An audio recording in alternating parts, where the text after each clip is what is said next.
सुप्रभात बच्चों, आज की ऑनलाइन कक्षा में आप सभी का स्वागत है। आज मैं आप लोगों को ऐसे भी बच्चे पाठ की व्याख्या करने जा रही हूँ। आज मैं इस पाठ की व्याख्या करूँगी। ऐसे भी बच्चे।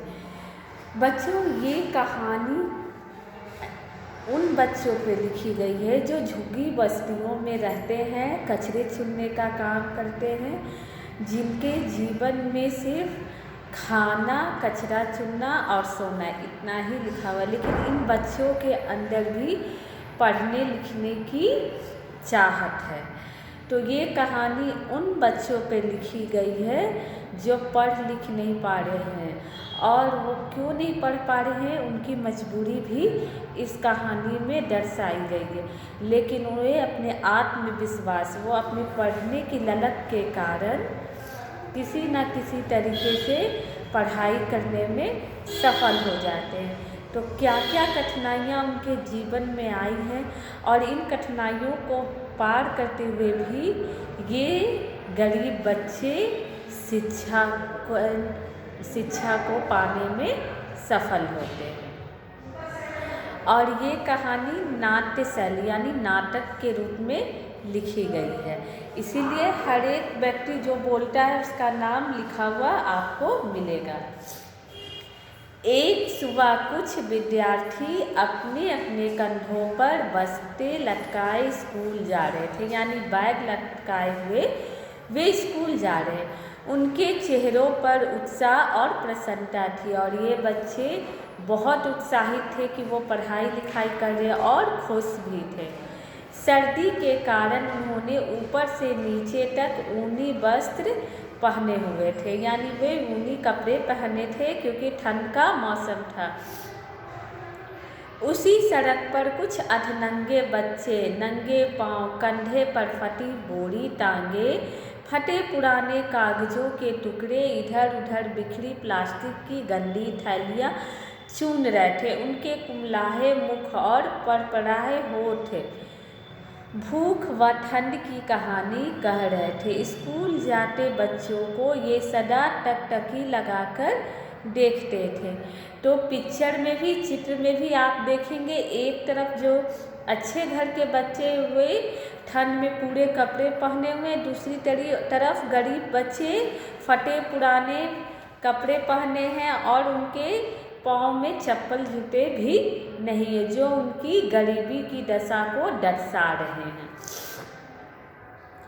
एक बच्चा, अब इन गरीब बच्चों में से एक बच्चा दूसरे से कहता है, उस बच्चे का नाम है हीरा। हीरा मोती से, मैं सुबह जब इन बच्चों को स्कूल जाते देखता हूँ तो सोचता हूँ क्या मेरे कंधे पर भी कभी बस्ता होगा। वो बच्चा सोचता है, जो गरीब हीरा है वो मोती से कह रहा है कि मैं जब इन बच्चों को देखता हूँ तो मुझे लगता है कि मेरे कंधे पर भी कभी बस्ता होगा। मोती हीरा से, लोग तो रात में सपने देखते। अब मोती जो है हीरा का मजाक उड़ाता है, और मजाक उड़ाते हुए कह रहा है कि लोग रात में सपने देखते, तू तो दिन में ही सपने देखने लगा। हम गलियों में पैदा हुए हैं, गलियों में ही जिएंगे और गलियों में ही मर जाएंगे। मोती हीरा को अपने जीवन की सच्चाई का आईना दिखा रहा है। हीरा मोती से, बात तो ठीक है लेकिन सपने देखना कोई बुरी बात नहीं। अब हीरा भी क्या कहता है, तुम तो सब कुछ सही कह रहे हो, पर मैं क्या करूँ, सपना भी तो देखना कोई बुरी बात तो नहीं है, सपना देखना गलत नहीं है। मोती हीरा से, बिल्कुल बुरी बात नहीं है। अब वो भी क्या, मोती फिर मजाक उड़ाते हुए क्या कहता है, अरे नहीं, बुरा बात नहीं है, सपने देख, लेकिन एक बोरी रद्दी के, भर पेट रोटी के और पूरा तन ढकने वाले कपड़े के। अपने सपने की बात किसी और से मत कहना, कहेंगे सूखी रोटी और बासी सब्जी भी जिन्हें नहीं मिलती वे महलों की बात करते। अब मोती क्या करता है, हीरा का मजाक उड़ाता है और कहता है कि अपने सपने की बात किसी को मत कहना, नहीं तो सब लोग मजाक उड़ाएंगे कि जिसको भरपेट खाना और ढंग का कपड़ा नहीं मिलता है वो लोग भी महल का सपना देखता है। और मोती हीरा को क्या समझाता है कि सपने देखो तो भरपेट खाने का, अपना बोरी भरने का, ऐसे ऐसे सपने देखो जो हमारे जीवन से जुड़े हुए, अपने जीवन से दूर की सपने मत देखो। कंधे पर अब यहाँ एक लड़की पन्ना का प्रवेश होगा और उसकी बातें देखो। कंधे पर टंगी बोरी संभालते हुए पन्ना उनके पास आती है। पन्ना हीरा और मोती की बोरियों को हाथ लगाकर, खाली, बिल्कुल खाली, अगर बोरी भरकर माल इकट्ठा नहीं किया तो घर में चूल्हा नहीं जलेगा। गप्पे मारना बंद करो और धंधे पर चलो।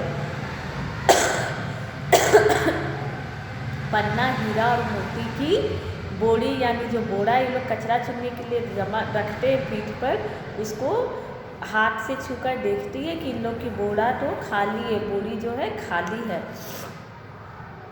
और वो उन्हें समझाती है कि गप्पे मारना बंद करो, धंधे यानी अपने काम पर चलो। हीरा, अब हीरा पन्ना के बारे में क्या बात कह रहा है ये भी सुनो।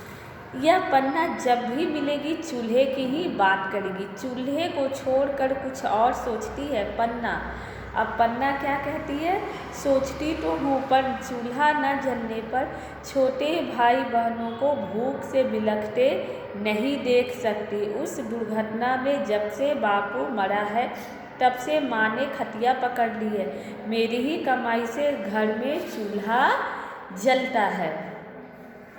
अब पन्ना हीरा को यही समझा रही है कि मेरे पिताजी के मरने के बाद माँ दुखी होकर एकदम खटिया पकड़ना कि जोड़ों का बीमार पड़ गया, अगर मैं घर से कमाई नहीं करूँगी तो मेरे भाई बहन भूखे मर जाएंगे।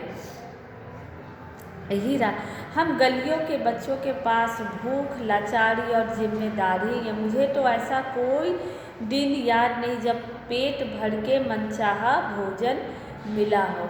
हीरा अपने जीवन की जितना दिन वो जी रहा है इस धरती पर, जब अपने बचपन से लेके आज तक के बारे में कहता है कि हमारे पास तो, हम गरीबों के पास भूख, लाचारी और जिम्मेदारी के अलावा कुछ भी नहीं है। अब मोती क्या कहता है, चलो अब धंधा शुरू करो। आकाश में बादल घिर आए हैं, वर्षा शुरू हो गई तो धंधा चौपट ही। चौपट का मतलब नष्ट, खत्म, समझना। ठंड से दांत किटकिटाएंगे। हाँ, दोपहर बाद पहलवान के ढाबे के बाहर मिलेंगे, हो सकता है कोई मेहरबान रोटी ही खिला दे। मोती चुटकी लेते हुए यानी मजाक करते हुए ऐसा कहता है। अब ये तीनों बच्चे अलग अलग दिशाओं में बढ़ जाते, चले जाते। दूसरी सुबह स्कूल जाने वाले बच्चे कागज चुनने वाले बच्चों को देखकर। पहली घटना, ये नाटक 2 दृश्य में चल रहा है। पहला दृश्य हमने गरीब बच्चों के दृष्टिकोण से नाटक शुरू हुआ, अब दूसरा दृश्य शुरू हो रहा है। अब ये पढ़े लिखे बच्चे गरीब बच्चों के बारे में क्या सोच रहे हैं, अब हम इसके बारे में आगे जानेंगे।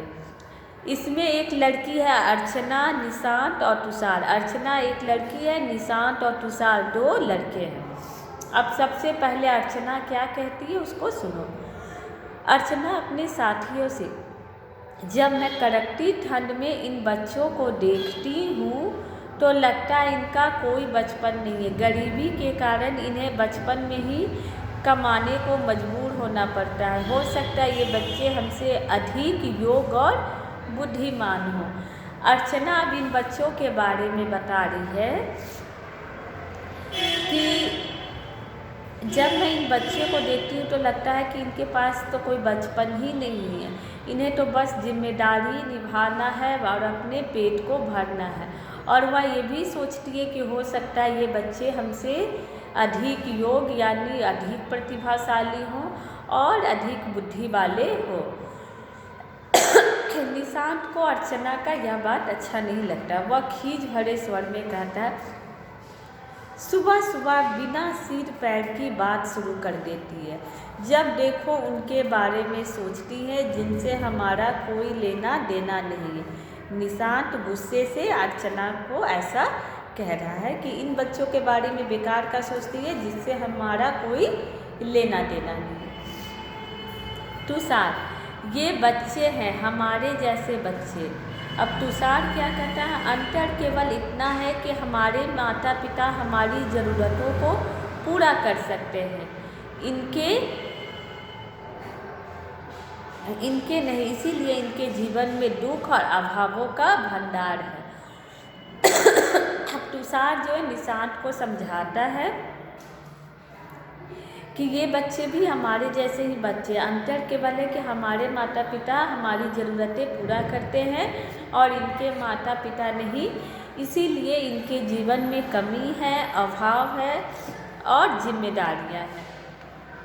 अर्चना, जब हम स्कूल जाते हैं तब हमारा पीछा करती इनकी आंखें बताती है कि ये बच्चे स्कूल जाने का सपना देखते हैं। अर्चना कहती है कि जब मैं इन लोगों को ऐसे देखती हूँ तो इसकी आंखें देखकर मुझे ऐसा एहसास होता है कि ये बच्चे भी स्कूल जाना चाहते, ये भी पढ़ना लिखना चाहते हैं।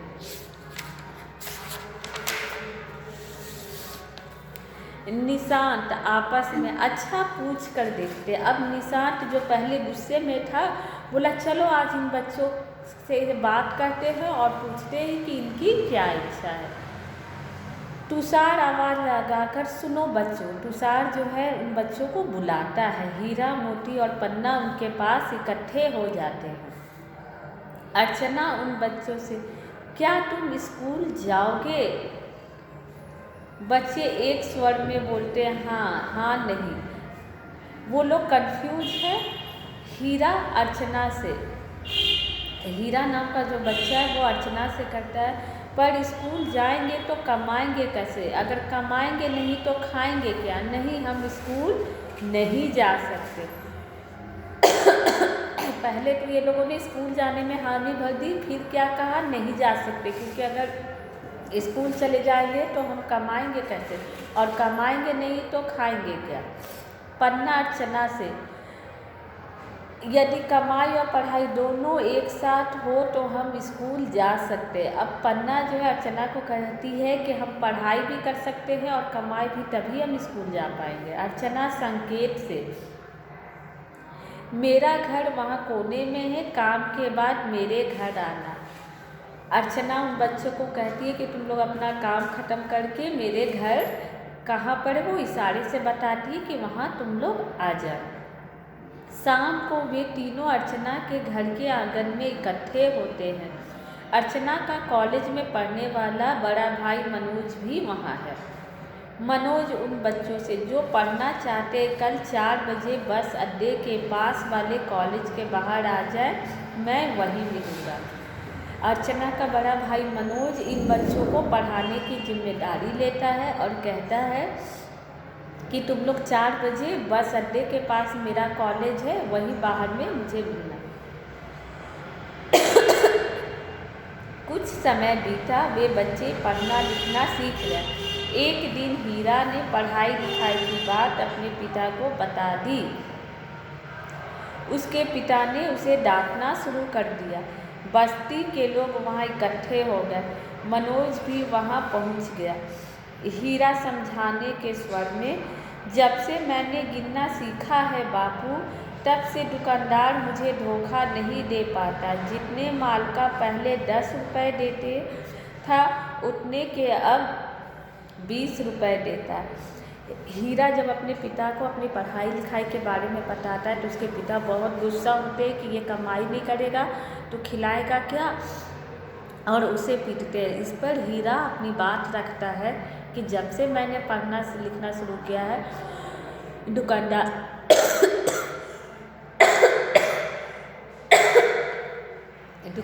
मुझे बेवकूफ़ नहीं बनाता, और पहले जितने सामान के मुझे 10 देता था उसके अब दुगने पैसे 20 रुपये दे रहा है।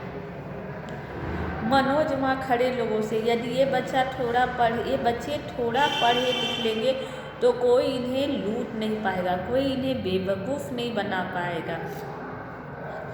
बड़े होने पर ये अपने बच्चों की देखभाल भी अच्छी तरह से कर सकेंगे। हीरा का पिता, भैया अब तो मैं ही नहीं, मेरे साथी भी पढ़ना लिखना सीखेंगे। जब बस्ती में लोग इकट्ठे हो गए, तब अर्चना का भाई मनोज वहाँ पर आता है और कहता है कि ये बच्चे थोड़ा पढ़ लिख लेंगे तो कोई इन्हें बेवकूफ़ नहीं बना सकता है, कोई इनका शोषण नहीं कर सकता, कोई इन्हें लूट नहीं सकता। जब ये बात हीरा के पिता को पता लगा तो वे क्या बोले कि अब मैं और मेरे साथी भी पढ़ना लिखना सीखें। तो बच्चों, पढ़ाई लिखाई के महत्व से निवृत्त यह नाटकीय कहानी को मैं समाप्त करती हूँ। अगली कक्षा में मैं इस पाठ का प्रश्न उत्तर करवाऊँगी। धन्यवाद।